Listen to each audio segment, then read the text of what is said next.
The image mask found within the built-ins, the SH or shader tab, and the effect folder allows us to use an image to create a mask. So to demonstrate this, we're going to go grab some type of primitive here, and we'll just use a rectangle, scale it up, and we'll also grab an image to throw on here as well. So just drag an image down, we'll go back into our built-ins, into our shaders tab, and drag the image mask down. And when I click on the image mask and go into the image mask editor, first thing that we notice here is the image box. So whenever we see this box, it's waiting for some type of image or a container. In this case, it's an image. It tells us image right here. So we're going to go back into the server. We're going to choose some type of image that has a strong black and white value, and I'm going to drag it into this image box. And once I do that, you can see somewhat of an adjustment here.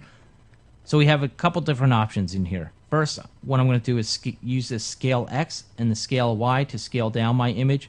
So as I scale this down, you can see how the image mask is using the star image to create a mask around our primitive. We also have a blend option set to 50% by default. We can decrease this or increase this. For the blend option, we have a position X percentage.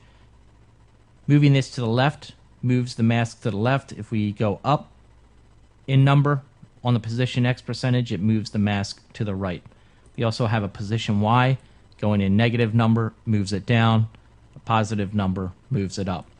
We also have a fit by default. It's set to screen. We can change this to object so it fits the object now. And you can see the outer edges of our rectangle primitive. We also have a wrap, which is set to repeat. We can change it to clamp. Again, if we want to use this, we can always come back into our scale X or Y and increase the scaling of this setting. We also have a mask aspect set to screen by default. We can change that to mask. And beneath this, we have an invert. So if we want to invert that mask, we just turn on the invert key, and now it inverts that mask. There's also an alpha only. So if your image actually has an alpha, then it's only using that alpha image or a key image that you imported into here as the mask.